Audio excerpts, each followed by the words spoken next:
Segunda série do ensino médio, aula de número 31 de História. Formação da República, modernização incompleta e movimentos sociais. Então, quando a gente está falando de república, nós estamos falando de um período em que o Brasil passou por uma transformação, mas uma transformação, uma modernização que foi incompleta, principalmente nos primeiros anos aí da República, que a gente chama de República Oligárquica ou República Velha, que é aquele período onde os fazendeiros, cafeicultores que vão mandar no Brasil. Né? A gente viu que o primeiro presidente, Prudente de Moraes, era um fazendeiro, produtor de café. E aí as mudanças, né, desse período vai ocorrer somente com a ascensão de Getúlio Vargas, que vai então dar início aí à era Vargas e dar, enfim, a República chamada República Velha ou República Oligárquica. Então, nesse período vão ter tentativas de transformação, de modernização da cidade, mas sem transformação social, né? Esse que é o grande problema. Eu quero deixar a cidade bonita, né? Eu não quero tirar o pobre da pobreza, eu quero tirar ele ali do centro da cidade, eu quero mandar ele para bem longe, né? Essa que é a ideia, maquiar, né, os centros urbanos, né? E não resolver o problema, né? Mandar a pobreza para bem longe. É isso que se faz até hoje, né, quando se constrói conjuntos habitacionais, né, lá para frente de onde Judas perdeu a bota. Né? Você não resolve o problema da pessoa, você cria mais um problema, porque aquela pessoa vai ficar perdendo todos os dias muito tempo do seu dia no transporte público. De 3, 4, até 5 horas dentro do transporte público. Vamos lá. A modernização do país prometida pela República foi promovida de forma incompleta. Cidades eram construídas ou reconstruídas, ferrovias inauguradas, modelos europeus copiados.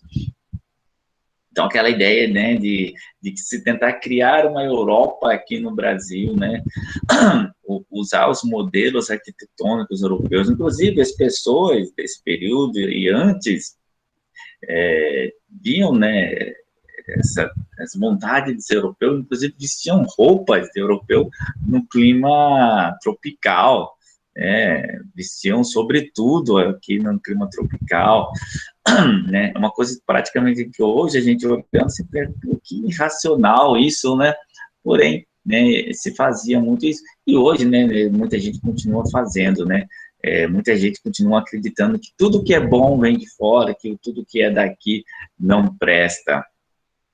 Né? Essa é uma mentalidade de colonizado, né?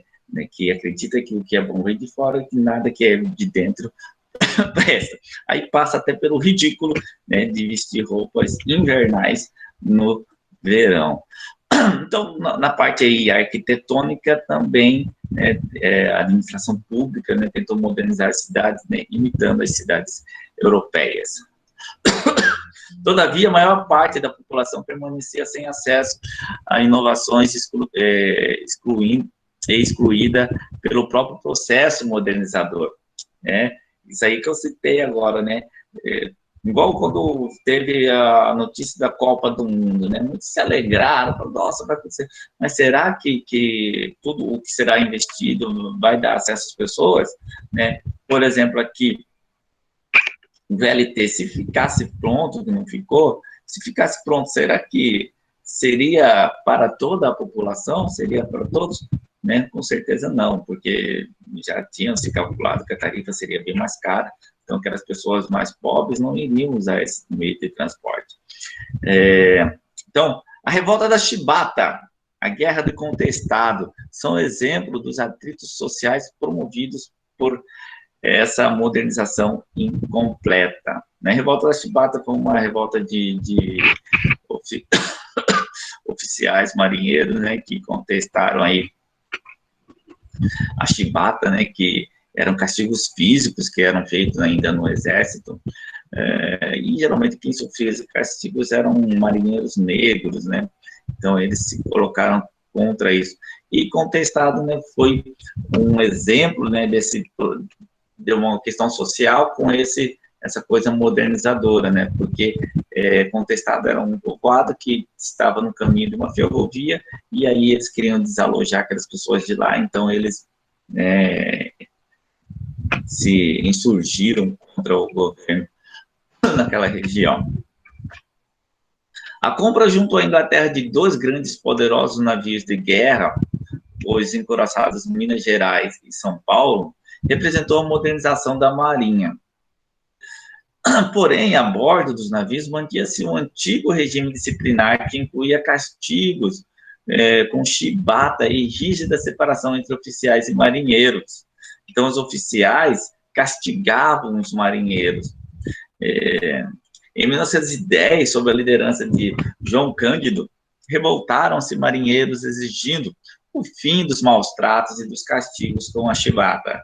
Apesar do aparente sucesso inicial, o movimento foi violentamente reprimido. Então, você vê, une-se aí modernização com algo antiquado. Então, não uma instituição ela não é feita pelo seu aparato físico. Então, você pode ter navios novos, mas o comportamento continua antiquado. Então, a marinha continuava atrasada.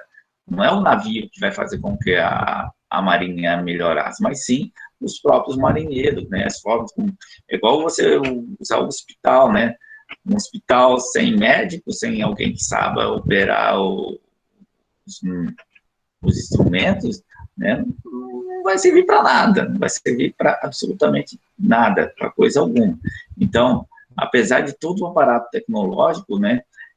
Não há modernização que supere, né, a eficácia humana, né?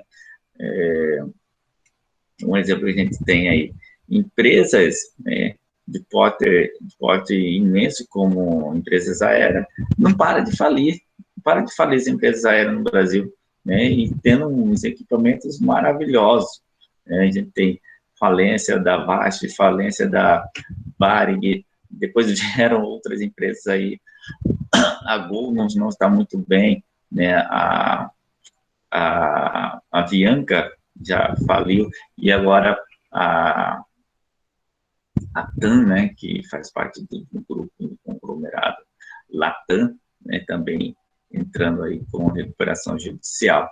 Então, tem melhores tecnologias, porém, andam mal das pernas. Por quê? Porque não tem um aparato humano para modernizar aquela empresa. No sul do país, na região que ficou conhecida como Contestado, lá em Santa Catarina e Paraná, a extração da madeira e a implantação de uma ferrovia criaram uma situação de tensão com a população local, que viviam em comunidades governadas por líderes messiânicos. Líderes messiânicos, vocês já sabem o que são, né? Eu citei para você na outra aula, quando eu falei lá da Guerra de Canudos, que o Antônio Conselheiro era um líder messiânico, né? Ele não é o Messias, né? Ele é alguém que diz que vai vir o Messias. Messias não precisa ser necessariamente Jesus Cristo, né? Messias é qualquer um que você acredita que venha para salvar. Messias é o Salvador. Então, comunidades messiânicas são comunidades que estão ali, né, na espera desse grande Salvador, né? Faz parte da política brasileira esse messianismo, né, de pessoas acreditarem que a salvação está em uma pessoa, não na instituição política como toda, né? Por isso que a gente acaba elegendo líderes populistas, né, como é o que está a atual presidência do Brasil, até mesmo o Lula, né, porque a pessoa está acima da instituição, está acima do próprio partido, né? Piorou, né? Pelo menos o Lula, ele tem uma história junto a um partido, né? A pessoa é adepta daquele partido, né? Já o atual aí, nem partido tem, né? Vive mudando de partido, criando partido, muda de partido, ele cria um partido hoje, muda amanhã, né? E aí as pessoas não votam no partido, não votam na ideia, e sim votam na pessoa, acreditando que ela seria um Messias, que ela sozinha ia fazer as coisas mudarem. Então, o messianismo não está morto, não. Continua presente na mentalidade das pessoas, delas não acreditarem nas instituições, e sim que vai vir alguma pessoa que vai libertar, que vai fazer a transformação, independente dos outros poderes. Então, esse é um grande problema da característica do povo brasileiro. Então, esse confronto durou 4 anos, incluindo a mobilização do exército para desalojar habitantes locais e garantir a colonização aos modos previstos. Então, nós temos 2 exemplos aí que o exército é usado para destruir comunidades messiânicas durante os primeiros anos aí da República. O Contestado, lá no sul do país, e Canudos, no Nordeste. Então, aqui nós temos uma imagem do pessoal lá de Contestado, né? Você vê que é no sul do país, porém, a maioria das pessoas são negras, né? Não são lá os imigrantes ainda que fazem parte dessa comunidade. Então, essa aula aqui foi mais tranquila, né? Curtinha. Nós teremos outras aulas sobre República. A República é um período bastante complexo, né? Nós temos República da Espada, que nós tivemos a República Oligárquica, aí depois vamos ter o período aí de Getúlio Vargas, no poder, a Era Vargas, aí depois vamos voltar, né? Vamos ter dentro desse período republicano uma era de República Popular, populista, e depois a ditadura militar. Por hoje, ficamos por aqui. Fique com Deus e cuide-se bem.